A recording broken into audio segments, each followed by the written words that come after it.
Semua karena torang so bingung mau cari konsep TIK yang bagaimana DP penerapan, pasti torang cari juga yang mudah. Mari sebelum torang mau cuma itu, torang mau perkenalan dulu. Nah, ini kita sebagai Valen Rorong, baru yang kedua ini sebagai Riddle Bray, yang ketiga sebagai Naftali Kaeng, dan yang keempat sebagai Mika Paat. Nah, torang juga ambil konsep yaitu smartphone. Karena smartphone merupakan perkembangan TIK modern yang di penerapan itu banyak di bidang-bidang. Mari lebih lanjut, nanti torang bahas sama-sama. Mari Jo.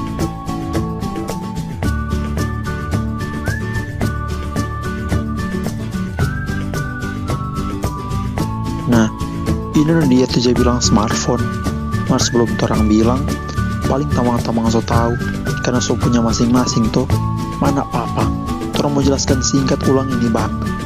Jadi, ini smartphone yang orang-orang bilang sebagai telepon genggam yang DP fungsi dan fitur di dalam so lebih modern, so lebih banyak. Nggak sama nih HP lalu-lalu yang DP fungsi cuma for pakai buat telepon yang bahasa SMS. Kalau ini so boleh pakai buat foto, buat bikin video, cari informasi, so banyak. Nah, sekarang orang mau bahas tentang DP manfaat dalam satu bidang yang orang pe kelompok pilih, yaitu dalam bidang perusahaan ataupun kantor. Mari jo tamang-tamang orang simak sama-sama. Oke, sekarang orang mau kasih tahu pangoni beberapa manfaat ini smartphone di bidang kantor atau perusahaan. Yang pertama, boleh mau kasih rasa nyaman pekerjaan kantor dalam bekerja.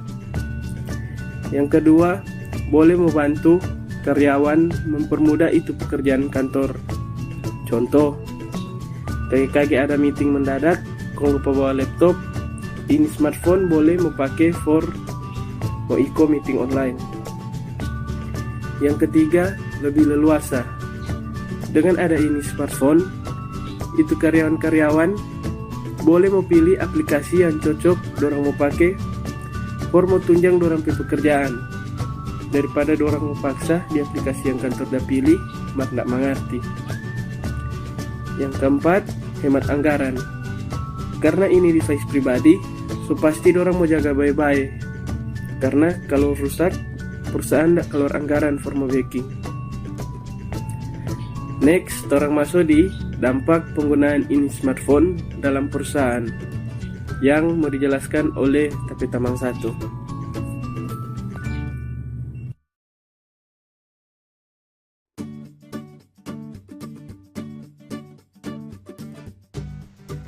Ini ada beberapa contoh dampak positif dan negatif di smartphone dalam kantor. Contoh dampak positif: 1. Mau kasih mudah berkomunikasi. 2.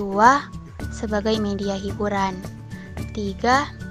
Setambah pengetahuan for menunjang pekerjaan. 4. Rasa nyaman lebih naik. Namanya positif, pasti ada dampak negatif. DP contoh: 1. Saya kasih hilang fokus kerja, sekali tak fokus di HP, lengkali jatuh terus dengan hal-hal lain yang ada di HP.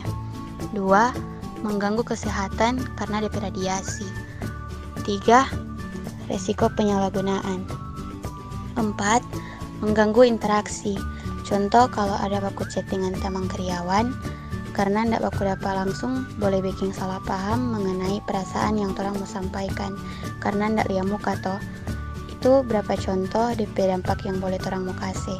Sekarang Tapi Tamang Naftali yang mau kasih DP contoh implementasi.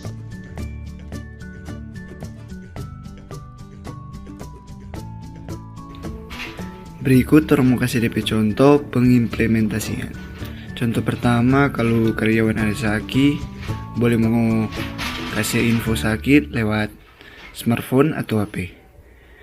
Contoh kedua, izin terlambat, boleh mau sampaikan lewat smartphone. Contoh ketiga, mau bikin surat atau dokumen, boleh pakai ini sebagai pengganti laptop. Keempat, mau makan pas jam kerja, boleh pakai ini for mau pesan makan lewat Grab, Gojek, dan lain-lain. Kelima, berdokumentasi. Kalau ada hal-hal yang penting yang terjadi, boleh pakai ini baik lewat foto atau video. Jadi itu DP beberapa contoh implementasi dari smartphone dalam bidang perusahaan atau kantor.